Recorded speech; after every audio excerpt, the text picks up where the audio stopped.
Assalamualaikum warahmatullahi wabarakatuh. Saya Riandio Busta.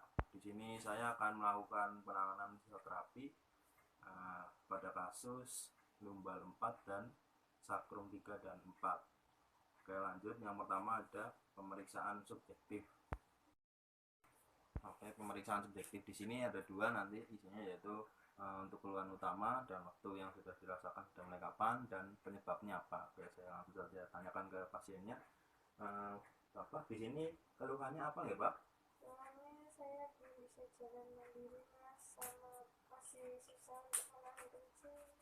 Oh, itu. Terus sudah dirasakan mulai kapan itu, Pak?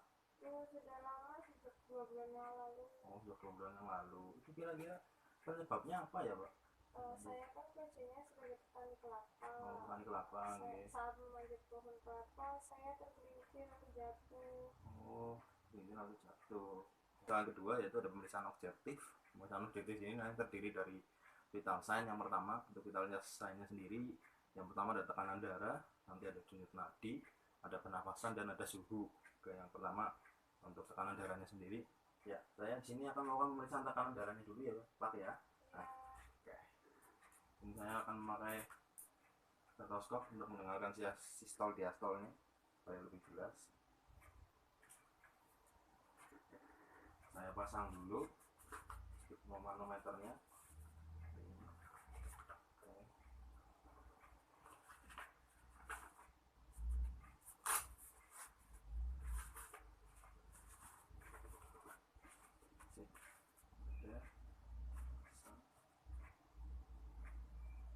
Saya mulai ya, Pak ya.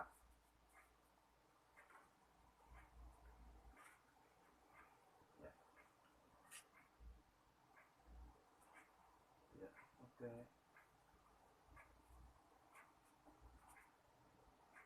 Saya mulai ya, Pak ya.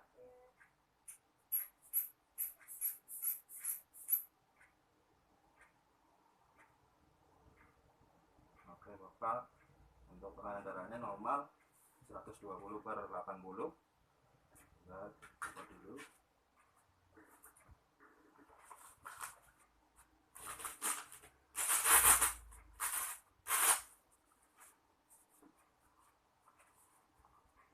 Ya, sudah. Selanjutnya yang berikutnya untuk nadi ya, Pak. Untuk nadi ya, Pak ya. Ini saya akan menghitung selama 1 menit. Oke, mulai ya, Pak ya. Ya sudah 1 menit tadi, Pak. Setelah dihitung denyut nadinya yaitu 70 kali per menit. Oke, selanjutnya ada pernafasannya sendiri ya, Pak. Nanti di sini saya akan melihat gerakan pada perut ya, Pak ya. Untuk pernafasan. Oke, saya hitung lagi selama 1 menit juga. Saya mulai ya, Pak ya. Oke, Pak, sudah. Untuk 1 menit ini pernafasannya Bapak 18 kali per menit. Oke, selanjutnya berikutnya ada suhu ya, Pak ya. Nanti di sini suhu saya menggunakan termometer. Nanti ini ditaruh di ketiak. Nanti setelah sampai bunyi, kalau sudah bunyi nanti dicabut. Ketiak ya, Pak ya. Dikempit. Oh iya, sudah bunyi, Pak. Ini 36 derajat Celcius. Oke. Untuk pemeriksaan ceknya sudah dilakukan untuk vital sign. Selanjutnya yang kedua yaitu ada pemeriksaan inspeksi sendiri, yaitu dilihat nanti di sini ada dua, yaitu ada statis, ada dinamis. Untuk statis pada posisi diam dan dinamis saat posisi bergerak. Ya, saat posisi statis seperti ini terlihat pasien tidak menggunakan kateter ya, dan terlihat ada atrofi otot pada ekstremitas bawah. Lalu selanjutnya untuk dinamisnya sendiri, yaitu waktu pada saat berjalan ke sini masih pasien menggunakan walker seperti itu, dan tampak pasien merasa nyeri. Oke, selanjutnya pemeriksaan yang kedua yaitu palpasi. Untuk palpasi sendiri nanti dipegang. Saya di sini akan memegang pada ekstremitas bawahnya. Oke, nah di sini saya akan coba memeriksa pada ekstremitas bawahnya ya, Pak ya. Oke.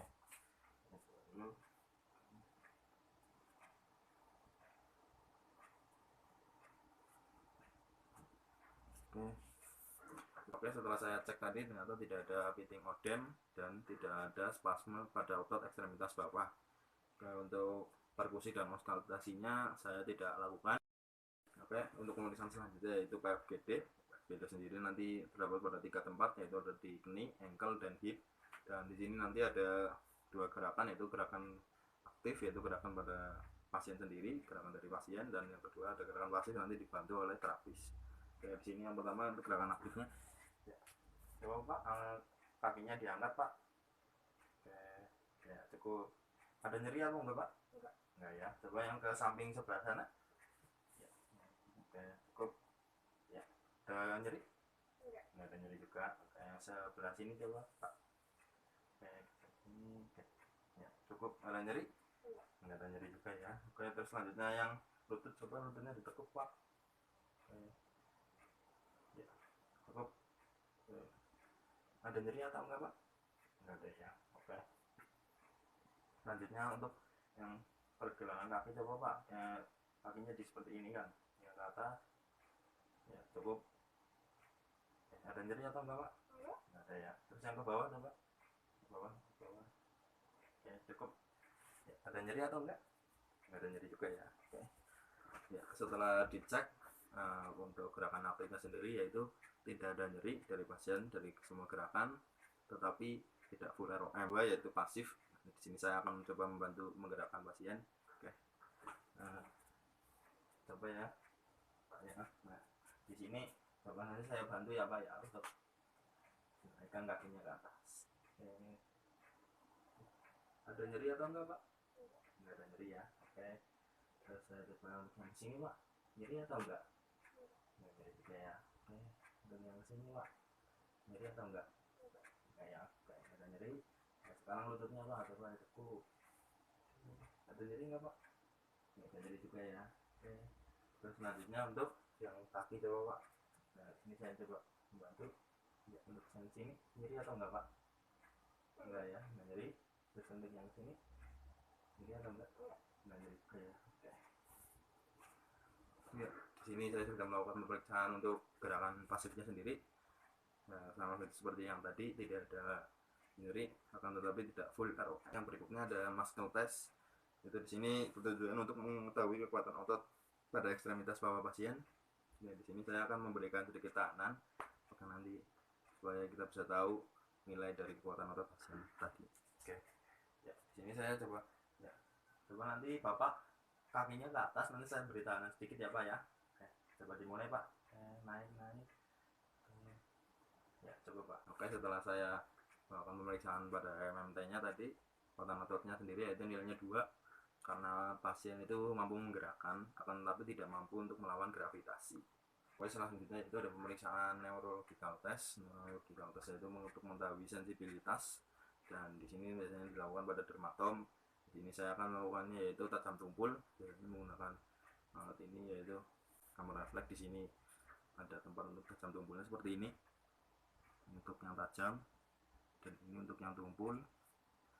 Oke, dan di sini saya akan melakukan ke tempatnya sudah dulu ya Pak ya. Nah, di sini saya akan melakukan ke tangan. Ini untuk yang tajam seperti ini, makanya. Oke, ini untuk yang tumpul seperti ini. Oke, lalu lanjut saja langsung ke dermatomnya ya. Oke, untuk dermatomnya sini nanti dibawa di dekat mata kaki.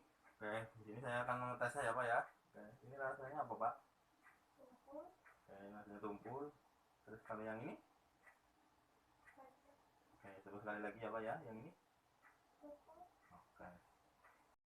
Oke, setelah saya cek pada lembang 4-nya tadi, dermatom lembang 4, ternyata pasien untuk sensibilitasnya masih kurang karena belum bisa merasakan tajam tumpul yang baik dan benar. Biasanya yaitu untuk di dermatom pada sakrum 3 dan sakrum 4-nya. Oke, nah, di sini saya melakukan pemeriksaan lagi ya Pak ya, kayak tadi ya. Tajam tumpulnya. Oke, di sini rasanya apa ya Pak ya? Oke, terus yang di sini. Terus sekali lagi ya coba. Oke. Ya, setelah dilakukan pemeriksaan, ternyata memang sensibilitasnya untuk sakrum 3 dan sakrum 4-nya pun masih belum bisa. Jadi belum bisa membedakan antara rasa tajam dan rasa tumpul tadi. Oke, selanjutnya yaitu ada pemeriksaan spesifik. Untuk pemeriksaan spesifiknya yaitu ada yang pertama perfect skim. Nanti untuk posisi pasien yaitu kedua lututnya ditekuk dan ada gerakan abduksi. Dan di sini nanti cara untuk mengeceknya yaitu masukkan jari pada vagina untuk mengetahui kontraksi itu jika pada perempuan, dan jika pada laki-laki yaitu ditaruh juga tangan tadi, jari tadi di antara skrotum dan di antara rektum, antara skrotum dan rektum tadi. Oke, sebelum melakukan ini kita harus cuci tangan dahulu supaya higienis dan bersih, lalu menggunakan sarung tangan. Pertama yaitu ada power sendiri, yaitu adalah kekuatan atau intensitas pasien untuk melakukan kontraksi. Ya, untuk cara melakukan kontraksinya yaitu seperti ini. Ya, untuk memposisikannya seperti ini yaitu kita bantu saja karena kekuatan ototnya juga masih lemah. Ya, cukup. Cukup. Ya, ini terbuka, memang dibuka. Nah, seperti ini. Oke, sip. Nah, di sini saya akan melakukan pemeriksaannya ya Pak ya. Oke, saya akan melakukan pemeriksaannya. Yaitu nanti Bapak lakukan yaitu seperti menahan kencing dan menahan kayak kentut seperti itu ya Pak ya. Nah, buang angin ya Pak ya. Oke, ini nanti Pak saya akan menyuruh untuk kencang ya. Coba kencang dulu Pak, kencang. Kencang. Oke, lemas. Oke, kencang lagi Pak. Kencang lagi Pak. Ya, oke, lemas. Sekali lagi ya Pak ya, kencang.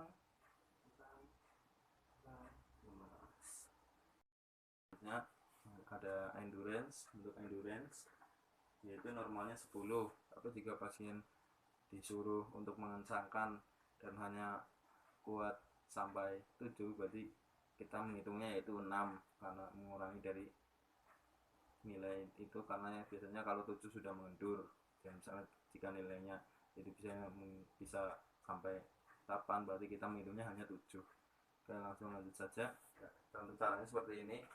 Lanjut. Ya, kenceng ya Pak ya, kenceng. Tahan 1, 2, 3, 4, 5, 6, cukup. Oke, sekali lagi ya Pak ya, kenceng dulu Pak. Tahan 1, 2, 3, 4, 5, 6, cukup.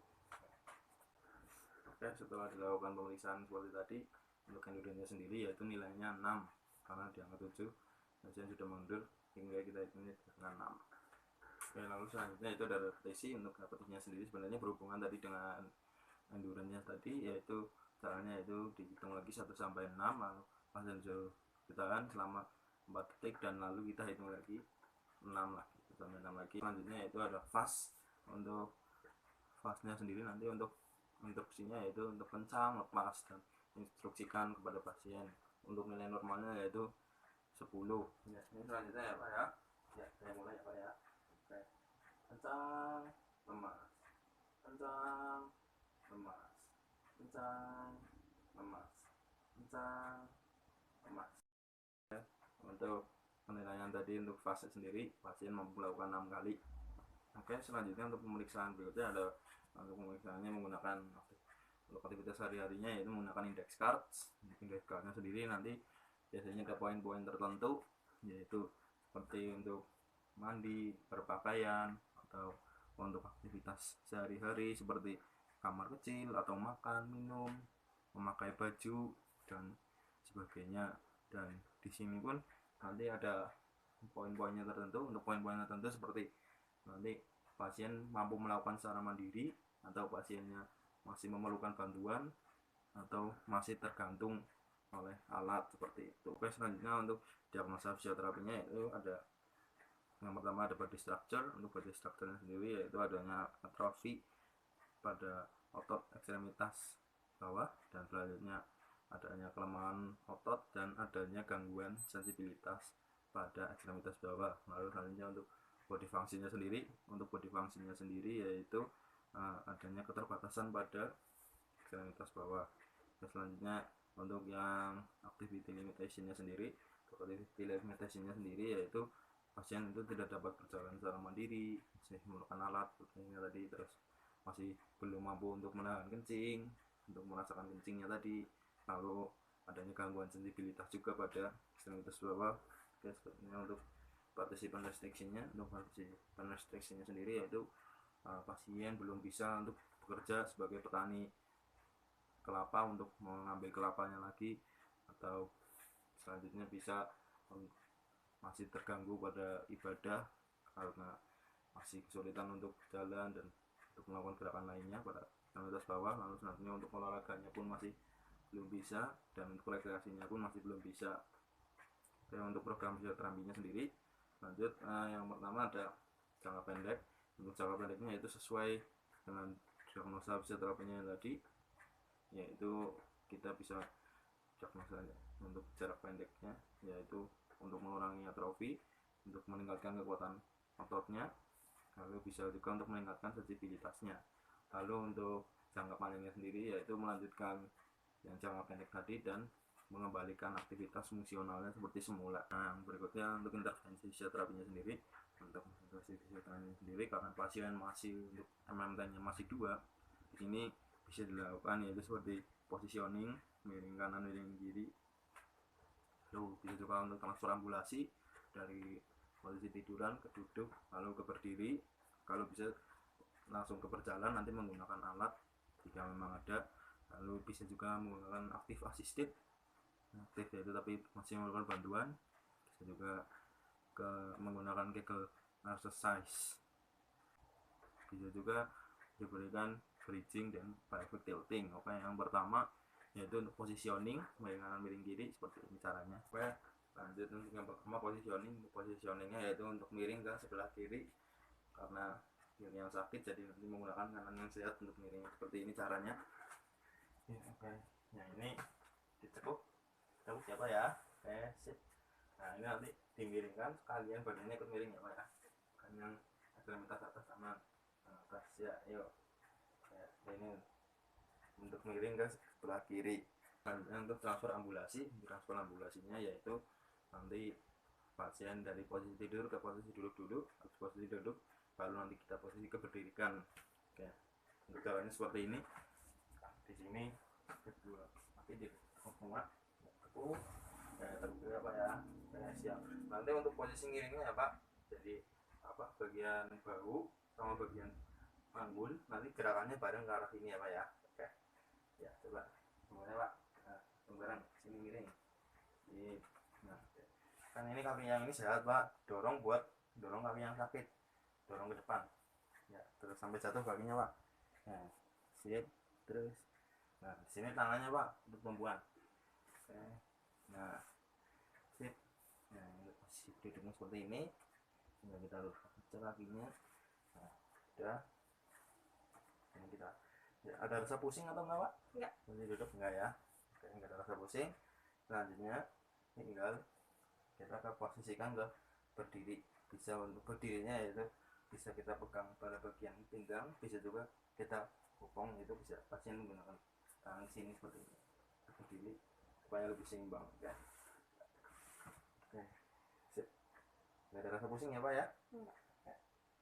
Ya, untuk cara kembali lagi ke duduknya sama seperti tadi, kita pelan-pelan duduk lagi dengan posisi ketidurnya sama ya, untuk badannya duduk, tiduran dulu.